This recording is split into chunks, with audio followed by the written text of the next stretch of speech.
everybody. Welcome to the Evil Recap. I'm Laurice. This is Justin. And we are talking about Evil, episode 12. D is for doll.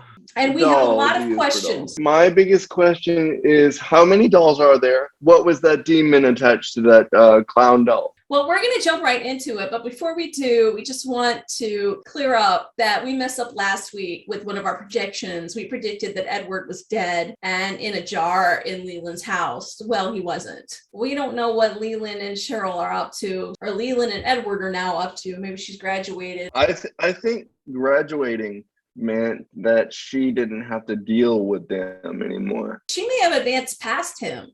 I don't know. Maybe. We have a lot to get through. It opened with Leland meeting with the priest, right? And yes. He wants to be a counselor at the church. Dear Lord. Literally, dear Lord. Sister Andrea accidentally spills something on him. Is that the tea? Yes. His services of counseling are free. I'm not buying that. He has some ulterior motive somewhere. Of course. Anyways, I'm not quite sure where we're going with that and how that's going to get even integrated into the story at all, because we're running out of time to deal with these storylines. Mm-hmm. We only have one episode left. I already have a question. Why is he back? I wondered the same thing. Well, this guy's back. The next scene is David talking to Sister Andrea because he's having doubt. I have doubts. David is thinking he might want to get married and have little kids. David says, what if he wants to go back? Sister Andrea tells him about Leland and says the war is beginning. We don't know what that war is. I also think she might be a little dramatic. You know, Leland's he's not even the middle guy. He's like below the middleman. Okay, but he ate the goat and now he has power because he got the bloodbath. So he's working his way up the food chain of whatever he's in. But I don't think we have to worry about just him. I think there's more coming. There's a war coming, but Leland is part of it. I don't know. We're going to find out more. But that's good news because he won't be dying and I really don't want him to die. We like to hate him way too much. So then David goes to the priest. Of course, he brushes him off saying, just worry about getting ordained. Don't worry about anything else. They said that Leland would just be there to sign paperwork and fend off liability. Like, what kind of paperwork would he be signing? He's going to be there to menace people. He wants to get under David's skin. So there's no way he's just going to sit there and sign stuff. Kristen goes to Dr. Boggs to apologize. Thank God, because she was completely out of line in the last episode with him, with all of her accusations. She was batshit crazy. She says she's not having any more hallucinations because of a greater respect for the placebo effect, which means she doesn't feel like she's really been exercised. She thinks that it was all a placebo on her psyche. I don't know if it's the best idea for Dr. Boggs to be giving a patient to Kristen, considering she just got over being completely unhinged. I was deeply concerned about that. Who was that on the phone that he called immediately after she left his office, after the crazy rant?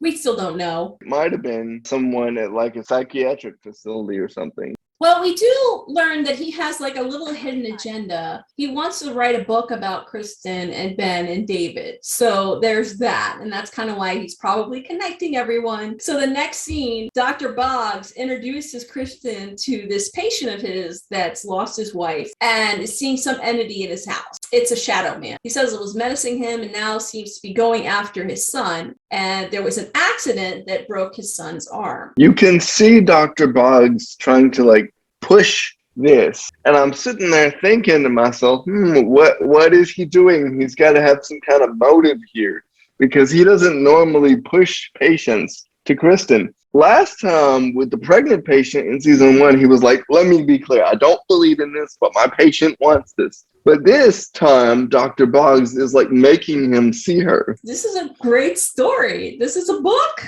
Kristen calls David about this potential demonic infestation, and David agrees to go to the house and check it out. And then David goes to the other church minister that he met a few episodes back. This was the guy that had the other church, a more progressive church, more involved with the community. The guy asks David, is he sad he will never be Pope? So this guy wants David to go join his church, which looks like a lot more fun, to be honest. He can still get married. He can still have kids. That's why I screamed at my television. I said, go to his church. So the next scene is Dr. Boggs with Ben while he's using his sound device in the house to detect those sounds. And we learned that Dr. Boggs is indeed writing a book. I would love to scream in that sound thing that Ben is holding, just so that I can like mess with his ear. Yeah, all of a sudden, Dr. Boggs is really, really interested in everything. Why is he there? Like, what? He is irrelevant here. Why are you there? It's his patient, and he wants to write a book. The son, Elijah, has a cast on his arm. He claims it itches. I don't know about you guys. I've had a cast on my arm. It itches. There's nothing supernatural about that. But he says it feels like there's bugs under it. And immediately I started thinking, oh no, I hope those aren't the bot bugs. They never really explain the bug thing. But they go up to this attic. It smells. There's a cardboard box with something in it inside this chest. Well, it's a doll, and it's Eddie. It's Sailor Eddie. At this scene, and they were talking about the rancid smell,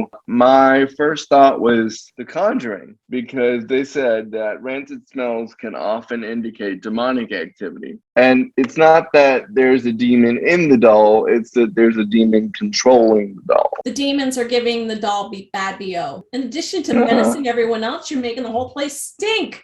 It looks gross, though, you know? After they find the Sailor Eddie, we're taken to a scene where Lynn is babysitting.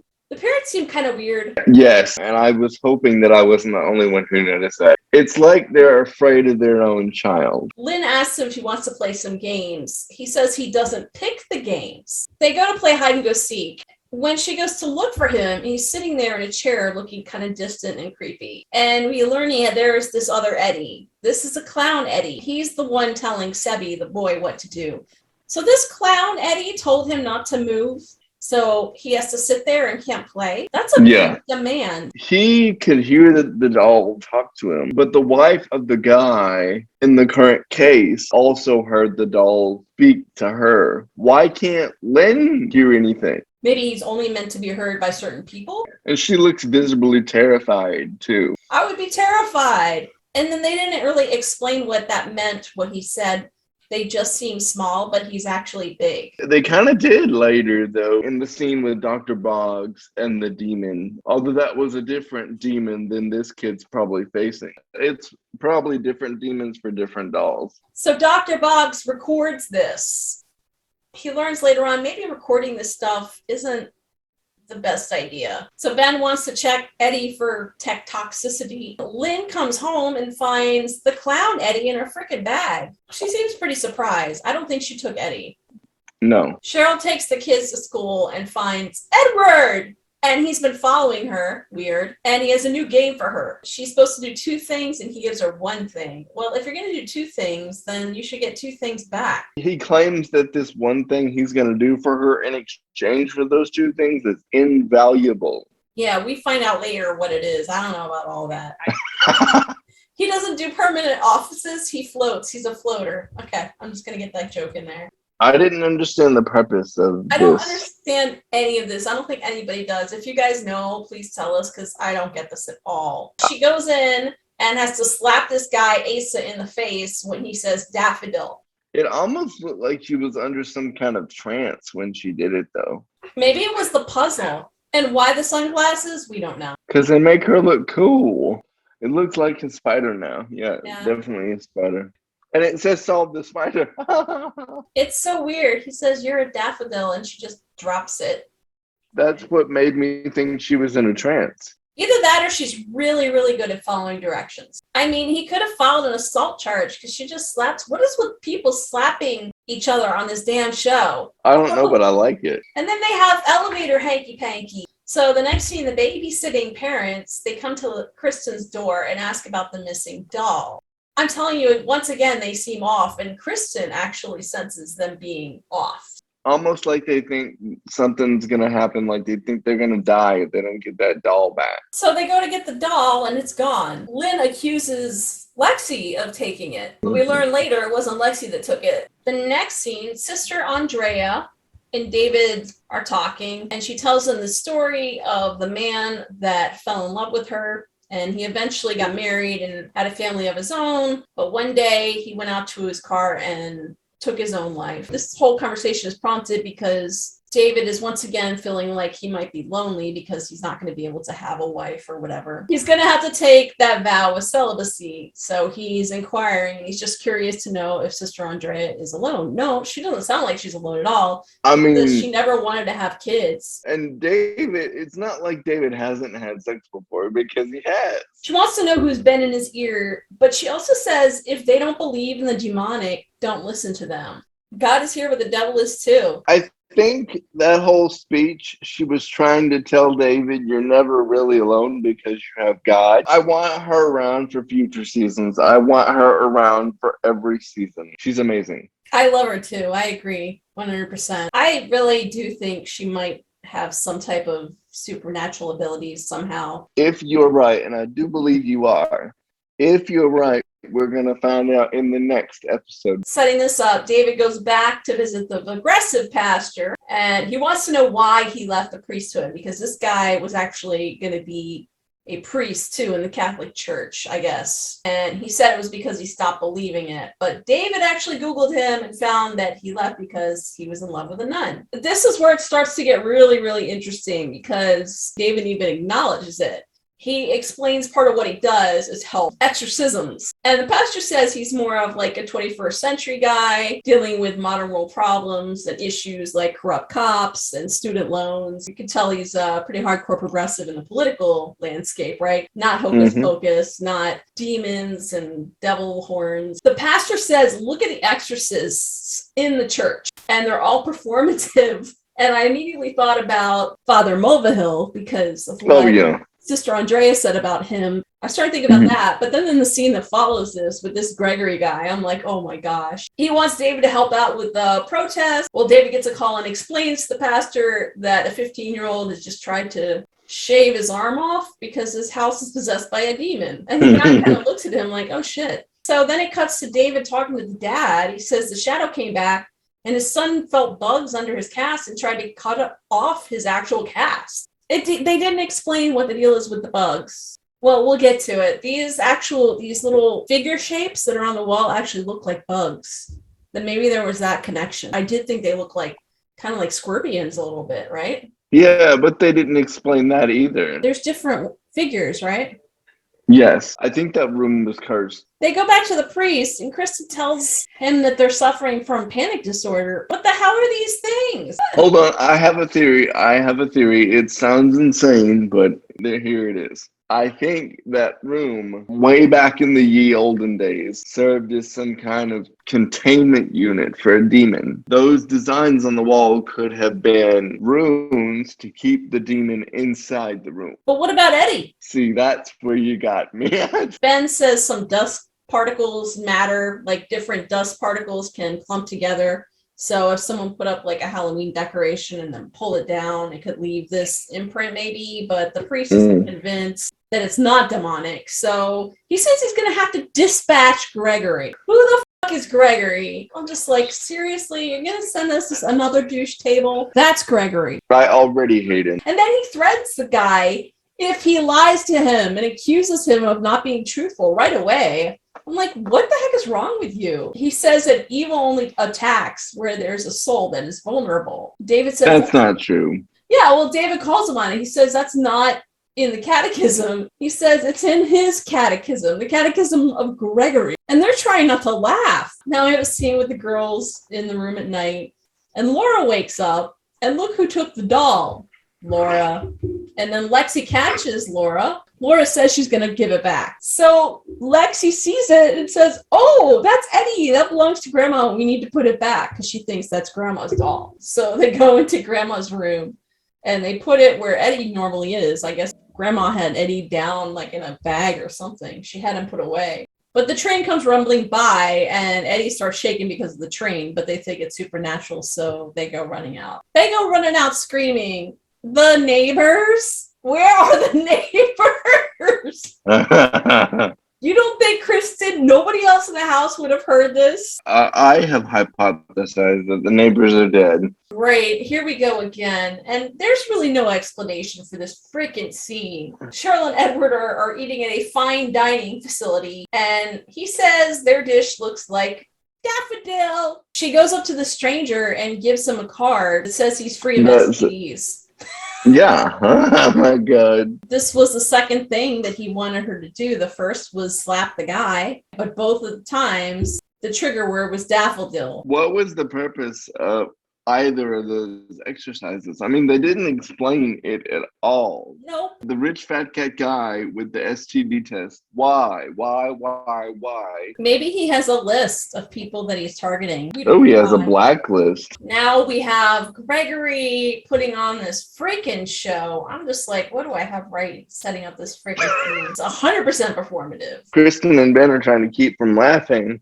It's like someone from The Onion came over to do an exorcism. It's like a Saturday Night Live exorcism sketch. And Dr. Boggs, though, I don't know. He's recording the whole thing again. Kristen is like telling Dr. Boggs, don't record this. You look ridiculous. I felt really sorry for David in this scene. Because everything that the pastor told him was true. Dr. Boggs leaves. And he's by himself and he sees this silhouette of what looks like a demon. And he tries to turn on the lights don't turn on, which is weird. And it comes over and it boops him on his nose. It literally says boob. It says boops and it leaves a boo-boo where it booped. And when Kristen appears, he's gone, but the boo-boo is still there. It looks like the boop on his nose is clay of some kind. Oh, I thought it was a blood. I thought he had like a boo-boo. That's what you get for recording them. So the next scene is Sheryl and Edward in his car outside their house. Well, Cheryl's house. Well, technically Kristen's house. Mm-hmm. And she freaking hits him. She's had enough of his shit. She seemed perfectly fine before, but what is with people hitting each other on this freaking show? He deserved another punch after what he gave her. Yeah.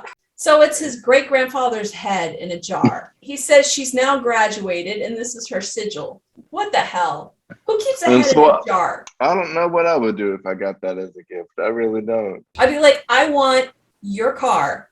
I'm not leaving until you give me the keys to this car. Keep your freaking head. I'd be really mad if that was my head. In this scene, the dad wants the doll back. He wants the doll back. The shadow man is back. The fake exorcism didn't work. Big shocker there. His wife gave presents to this thing. And when she stopped, she died. Oh, I love this scene. Oh my God. So this scene turns out to be a big tease, honestly. We have Kristen and David talking. He admits that he's been struggling about the ordination. Yeah. And she says that he inspires her. She knows he wants to be good and that he's actually a good guy. But there are, as we've seen, there are a lot of bad guys. And it's good to have a balance. You need some good guys in there. When he becomes a father, though, will they still allow him to do this stuff? Yes, but any type of romance is off the table. You take that vow of celibacy. But he flat out asks her, what would things be like, if they met a little bit earlier? The worst thing in this scene is where she pats him on the chest. I'm like, oh my God, no, not the chest pat. That was very Mother Kelly, because there's like a scene just like that in X-Files. Even if they met before all of his church stuff, she still would have had the children with Andy. I think it's just like a mutual understanding that they do like each other. I knew this was coming. I was like, just fucking kiss him already, God. I've had that chest touch before. And it is the touch of death. It really is. Oh, poor David. The next scene is where this all ties in. The head is her sigil. Now that's the head. There's the head. That is her sigil.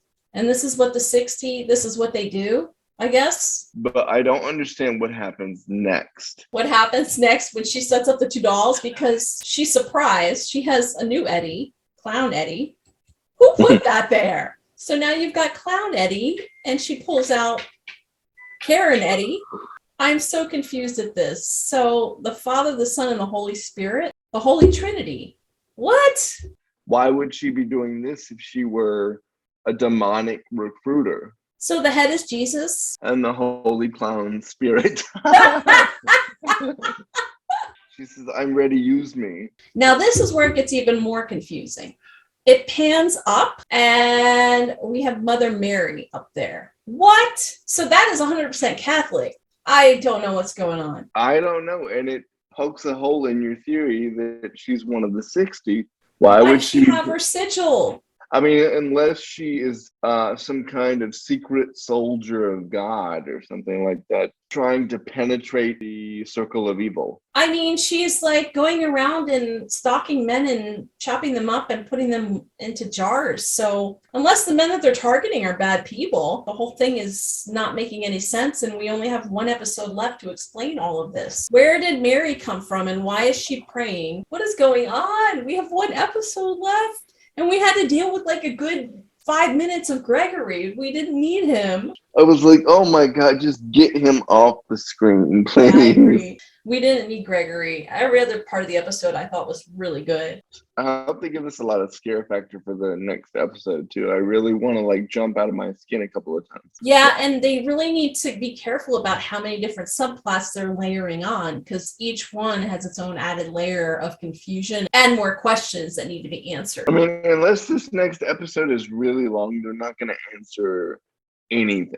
We know that Kristen isn't possessed anymore, but it's a little bit unclear how, if it was a placebo effect, as she mentioned, or if she really was exorcised. What happened to Ben's demon? What happened to Vanessa?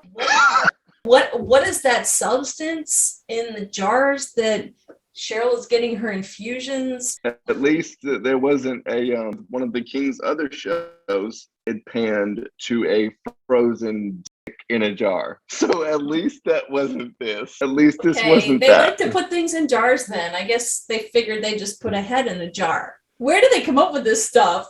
I don't know. There has to be a payoff at some point, or else people will lose interest and get annoyed. I hope the next episode gives us some payoffs, because it really feels satisfying. If it doesn't give us any payoffs, I know that you and I both will rant and rave about it. Thank you guys for watching, and we have one episode left, so please come and join us next week. And if you're not subscribed, please do so.